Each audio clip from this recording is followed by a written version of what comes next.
우선 어제 장 마감 이후에 실적을 공개한 시스코 시스템즈 실적이 좀 안 좋게 나왔죠. 그래서 오늘 다 빠졌습니다. 대부분 시스코 시스템즈의 그 주가가 좀 빠지는 그런 모습이 나왔는데 이게 왜 중요하냐면은 아무래도 시스코 시스템즈는 이제 나스닥, 다우존스, S&P 500 모두 속한 종목이라 아무래도 좀 지수에 영향을 좀 줄 수밖에 없었겠죠. 근데 그래서 아무래도 좀 이 초반에는 다우존스나 나스닥, S&P 500 지수가 모두가 낮게 시작을 좀 하락하면서 좀 시작을 했습니다. 그리고 게다가 소매 판매가 최근 10개월 내 최대폭으로 하락을 했다. 아무래도 날씨 탓이었다라는 이야기도 물론 있었겠지만 뭐 흔한 얘기로 날씨가 그렇게 폭설이 내리고 있는데 무엇을 사러 가기가 참 뭐했겠죠. 그렇기 때문에 소매 판매 지수가 최대폭으로 하락을 했다. 10개월 내에. 네. 이런 내용들이 아무래도 장 초반 이제 좀 하락하면서 출발하는 데 역할을 했다라고 이제 보시면 될 것 같은데요. 근데 중반으로 넘어갈수록 아무래도 상승 반전을 보이면서 이제 이른바 전략 후강으로 이제 마감이 되었는데 아무래도 제가 봤을 때는 이렇게 전략 후강으로 마감이 되는데 가장 큰 이유는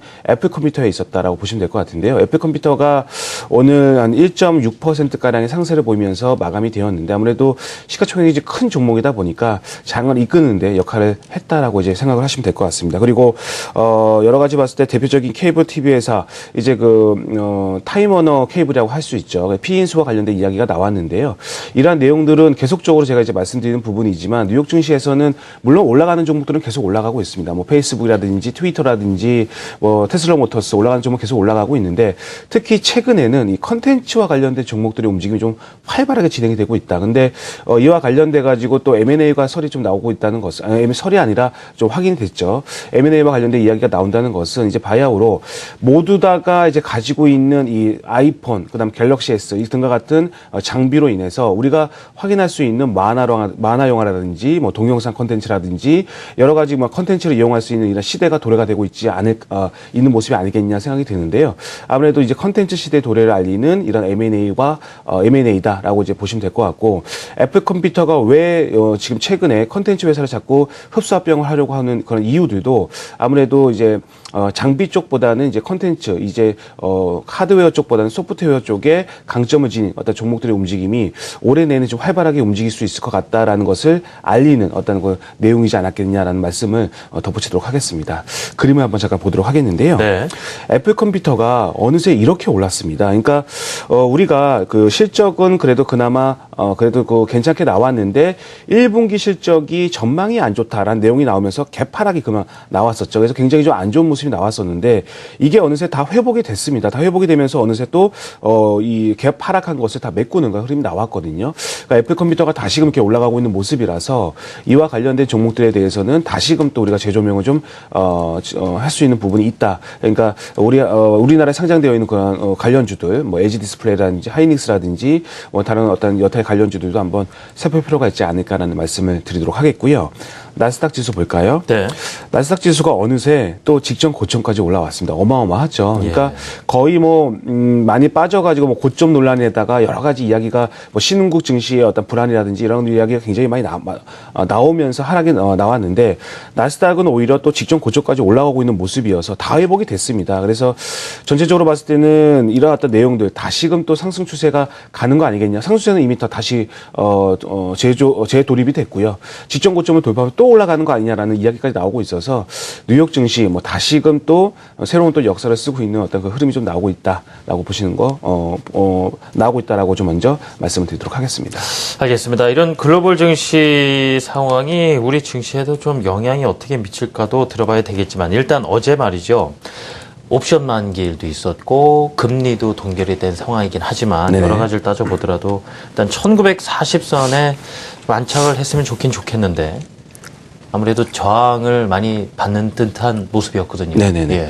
그러니까 지금 이런 것 같습니다. 그러니까 명확하게 말씀을 드리자면 해외 증시는 다 좋아요. 네. 해외 증시 다 좋고 여러 가지로 봤을 때 우리나라도 이젠 좀 한 2,000포인트 근처라도 한번 올라갈 수 있는 환경 여건이 조성되는 거 아니냐라고 생각을 해볼 수가 있겠지만 그렇지가 않습니다. 계속적으로 지금 대형주에 대해서는 여러 가지 은행주들, 외국인이 계속적으로 내다 팔고 있거든요. 그러니까 전체적으로 본다면 아직까지도 어떤 대형주들의 움직임, 지수가 2,000포인트까지 올라갈 것이다라는 걸 생각하기에는 무언가 아직까지도 미심쩍은 부분이 좀 남아 있는 것 같습니다. 그래서 계속적으로 추세가 좀 하락 추세로 이어지고 있는 모습인데 이러한 내용들 속에서 항상 말씀드리는 부분이지만 우리나라 코스피 지수 1940에서 50포인트는 굉장히 강력 강력한 저항선으로 지금 작용이 되고 있는 모습입니다. 그래서 이 포인트대가 만약에 돌파가 되는 걸 흐름이 만약에 나오게 된다면 이런 어떤 시장의 자금들은 대형주식으로 쏠릴 수 있을 가능성을 염두에 두시고 계속 대비를 하자라는 부분에 대해서 계속 말씀을 드리고 있는데 아직까지 돌파를 못하고 있죠.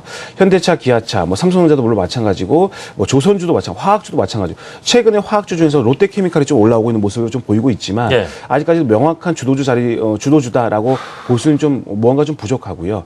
여러 가지로 봤을 때는 아직까지도 대형주의 어떤 상승에 좀 미심쩍은 부분이 있다. 근데 그 중에서는 가장 또 중요하게 생각을 해봐야 될 것은 해외 증시는 괜찮은데 우리나라 수급이 좀 꼬여 있는 상황이거든요. 지금 외국인들도 어제도 코스닥은 소폭 샀고 코스피는 팔았고 선물도 팔았습니다. 근데 이게 계속적으로 지금 이 뭐 연속 매치에 팔았다 이런 게 아니라 샀다 팔았다를 계속적으로 반복을 하고 있거든요. 그러니까 굉장히 모호합니다. 방향성이 없는 것 같습니다. 외국인들이 도대체 셀코리아냐 바이코리아냐 이런 것들을 명확하게 어떤 그 입증할 만한 그런 흐름이 좀 나오고 있지 않다.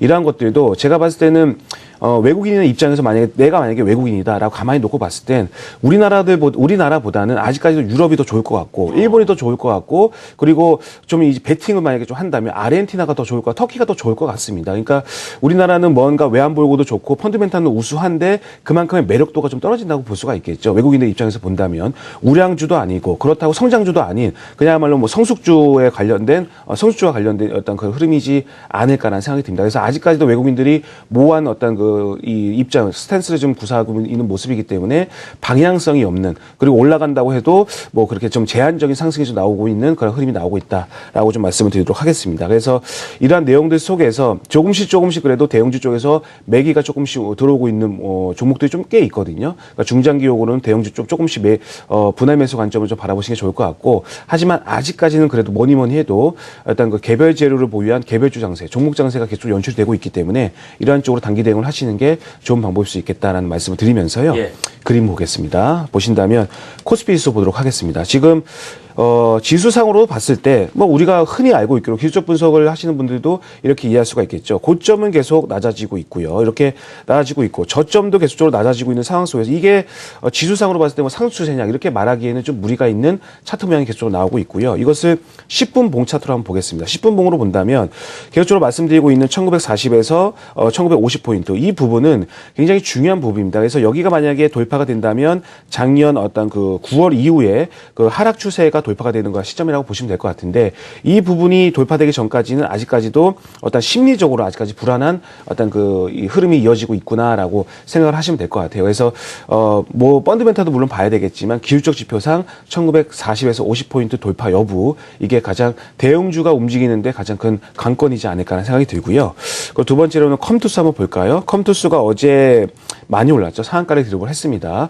그래서 아직까지도 이러한 많이 밑에 깔려 있는 종목들 수급이 한번 들어오면은 그냥 상한가까지 그냥 올라가는 그런 흐름이 좀 나오고 있거든요. 네. 아직까지도 개별주 장세, 종목 장세가 연출이 되고 있는 것 같고요.